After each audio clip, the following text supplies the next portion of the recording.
Hey guys, welcome back to my channel. So today I'm going to be doing my updated Sephora haul video. So I got all this stuff about, it's been like 2 or 3 weeks now. So I finally had enough time to try everything out and just be able to give you guys my honest opinion on what I thought about everything and just how everything worked out for me. I promised you guys I would do this video and I'm sorry it took a couple weeks, but I got so much stuff that it took me forever to try everything. But anyways, besides that, I am going to be going in the exact order of everything that I said or everything that I mentioned in my last Sephora haul. So I'm just going to start with like the very first thing that I started with in that video, and I am going to be linking everything down below. So if you don't want to hear reviews on everything and you just want to like jump ahead to something, that'll kind of give you an idea of where it is in the video. So if you aren't already, then please subscribe to my channel, and if you want to know all my little reviews on all of these things, then just keep watching. So the first thing I'm starting off with is this Boscia Sake Bright White Mask. This is a peel-off mask. This is supposed to be a brightening peel-off mask that is supposed to visibly even skin tone, diminish the appearance of hyperpigmentation. It did make my face feel pretty soft because I felt like it was putting some extra moisture into my skin. But then like the third or fourth time I used it, I woke up the next morning and my face did look a little bit less red. If you guys have tried this, let me know if it's worked for you. But yeah, it does smell really good and it looks really pretty on and it's really fun to peel off. The next thing is this Boscia Detoxifying Black Cleanser. Tip of it broke off, so that kind of sucks. So now when I use it, I have to actually like open it up and take it out this way because oh no! But anyways, about this cleanser, so it is a warming detoxifying cleanser. So it's supposed to warm up when it hits like your skin and you start massaging it in. And then the warmth of that is supposed to detoxify your pores. I actually really do like that, and I felt that it was really comfortable on my skin. When it was warming up, I feel like it was really working and doing a good job. But it definitely was getting a lot of the gunk out of my skin, which I'm really happy about because I was hearing really mixed reviews about it. So I didn't really know if it was going to work or not. But I wouldn't say that it's like an intense detoxifying, but it did do a really good job for, I want to say, like an everyday kind of cleaning thing. The next thing I have is the Becca Shimmering Skin Perfector in the shade Prismatic Amethyst. This highlighter, it's really, really pretty when it's on your cheekbones. It comes off like a gorgeous violet purpley shade. It's so, so pretty. What I've noticed is that this works really good wet. So if I put this on my brush and then spray my brush while it's wet and then put it on, it is beautiful. It's so pretty. But for some reason, it just wasn't really working on me when it was dry. But when it's wet, it's beautiful, and it's like this gorgeous violety blue sapphire. I don't even know how to explain it, but it's really pretty when it's used wet. Then we have the Benefit Dandelion Twinkle highlighter. What I noticed about this highlighter, it has a very strong scent to it. I don't know what the scent is. I can't put my finger on it. It's not like a bad smell. It's a very strong like perfume kind of smell. And it almost is just a little bit too strong. And it's definitely more of a natural looking highlight. There's nothing wrong with that. I did think it was really, really pretty. The only thing that really did kind of bother me was the smell. It smells really good, but it's just a little bit too strong. So I don't have that much highlighter on right now. I can kind of show you guys what I mean by it's a very like natural, like subtler highlight. It's not like super blinding and intense or whatever, but it's very, very pretty. It's just a very nice, subtle, it's kind of like a glow from within kind of highlighter, which I actually do really like. Okay, next up is this Makeup Forever Ultra HD Skin Booster. So I did notice that this does plump up your skin a little bit.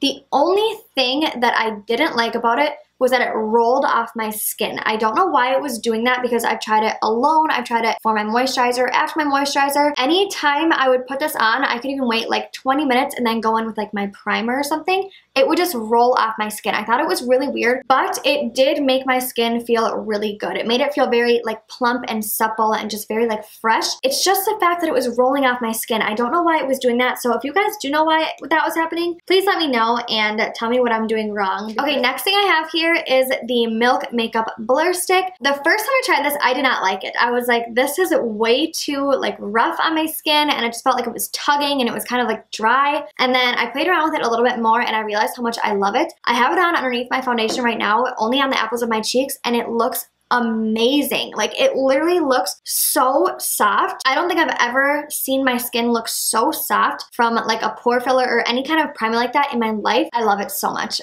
Next up, we have the Tarte Pro Glow Contour Palette. I love the concept of this. I love how it opens up like a book, and I love how you have your two little mirrors on the side. The only thing that I've noticed is that the highlighters tend to get into the cream contour a little bit. Other than that, I think this palette is awesome. I love these two shades. I feel like they complemented my skin tone really good. So the only complaint that I would have is just the powders getting into the cream, but that's really not a problem with me, especially because I don't normally use those two highlighters. If I want to use this highlighter, I just open up this side and then I don't have a problem with that. Then we have the Giorgio Armani Power Fabric High Cover Foundation, and I have the shade 4.5 in this foundation. So I tried this out a few times and I got the same experience every time that I tried this, and this did last a pretty long time on my skin. It has a very matte finish. It wasn't like super full coverage, but it did cover up a lot of my redness and acne. The only thing that was a little bit weird was I feel like it kind of made my skin look dry. It looked just a little bit more parched than normal. Other than that, it was a really good foundation. Then we have the Nars Soft Matte Creamy Concealer, and I have the shade Medium 1 Custard. I mentioned in my last Sephora haul that I got a shade too dark, so I haven't really been able to use this that much. What I have been using this for is priming my eyelids though.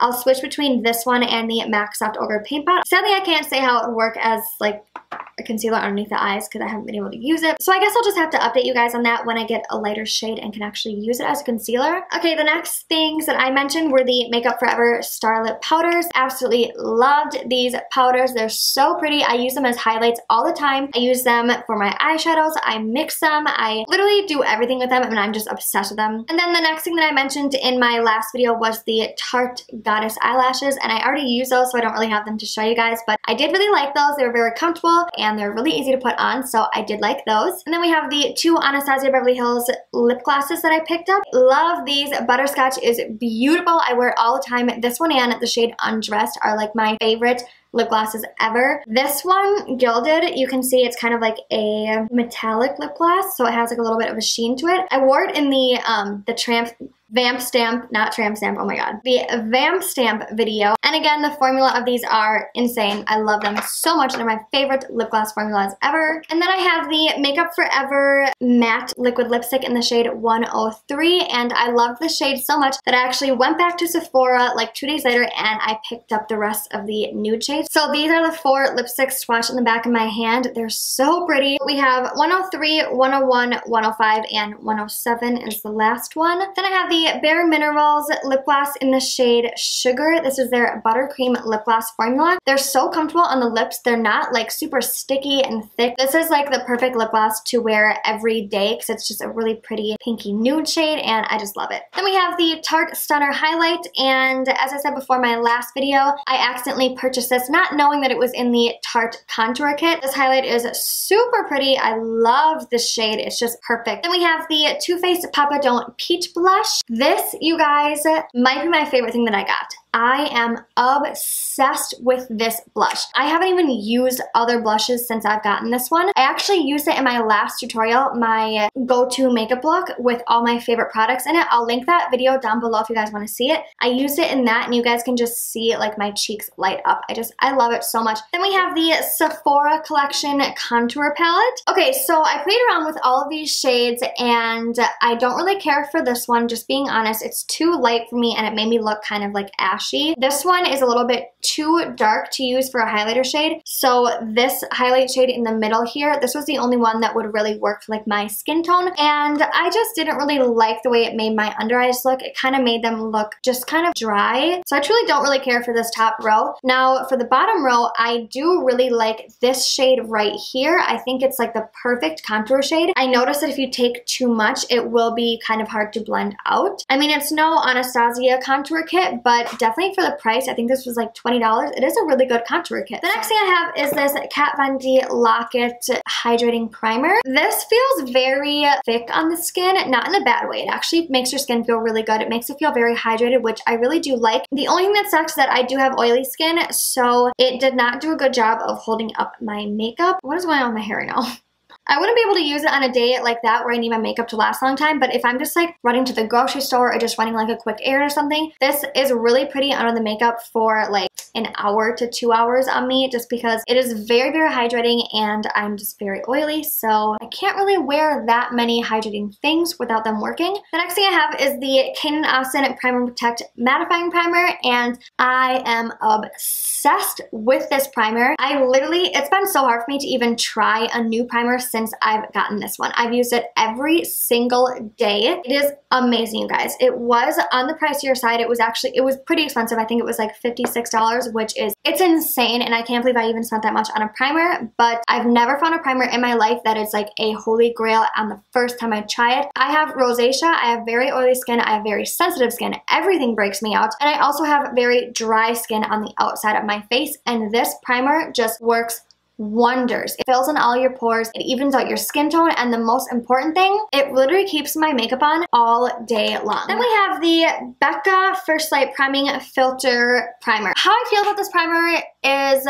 it's okay. I'm not blown away by it. The smell too, that's another thing that I don't enjoy. It has a very strong pine sol smell. It smells like, when I put it on my face, it smells like I'm cleaning my house. I don't know. I mean, it's not like that big of a deal because the smell does fade away. It doesn't like linger on your skin once it's on. It didn't make my makeup last any longer. That is because I do have oily skin. If you have dry skin, I have heard this does a really good job, but for me, it just didn't really do anything. So it does make your skin look nice. It's just, I'm more worried about my makeup lasting longer, but if that's not an issue that you guys have, then I would try this out and just see how it works on you, because once again, everybody has different skin tones and skin types. Not skin tones, skin types. So even if something doesn't work for me, then I'm sure it'll work for a million other people. Anyways, the next primer I have is the Estee Edit Pore Vanishing Stick, and I love this as well. It just does a really, really good job of filling in your pores and making your skin look super flawless and smooth, and yeah, I love that primer. I'm surprised more people don't talk about that primer because of how good it is. I never really hear anybody talking about it. Now we have the Marc Jacobs Remarkable Foundation. So what I have to say about this one is basically the exact same thing that I said about the Giorgio Armani foundation. The way that it kind of just sat on my skin, I wasn't that big of a fan of it. It was super full coverage and it did last a long time on me. It lasted like 8 hours, I think. But I was just having a little bit of an issue with the way that it was kind of like settling in my little fine lines, and I don't know, there was something about it. The next foundation I have is the Lancome Ultra Wear Foundation. I love this. I'm obsessed with this. I'm wearing this right now and it looks beautiful on my skin. I'm literally obsessed with it. It wasn't settling in any of my fine lines or anything, like even especially up on my eyes, like it still isn't settling under here, and I've filmed 3 videos today and it's just been a very long day and it still looks beautiful. I'm obsessed with this foundation. I feel like I don't hear anybody talking about this foundation either, which is really weird. Once again, I do have oily skin, so I don't know how this would work if you have dry skin. Then I have the Bobbi Brown Skin Foundation, and I have the shade 2.5 Warm Sand. By the way, the color that I was in this Lancome 215 Buff N. Anyways, back to this foundation. So this foundation looks very pretty on the skin. It's not full coverage at all. It's a very natural looking, very sheer foundation. It's very, very watery too. When you pump it out, it looks just like water, basically like tinted water. And once again, if you're looking for a foundation that isn't full coverage and you're just kind of looking for something to even out the skin tone and just give you like a nice little glow, I would definitely recommend this because it does look beautiful on the skin. But for my oily skin, I'm definitely not able to wear it if I need it to last a long time. Okay, so the last foundation that I have is the Kat Von D Lock-It Foundation. I have the shade Light 45 Neutral, which is way too light for me. It's very full coverage, very matte, very thick. I personally feel like I don't need a foundation that's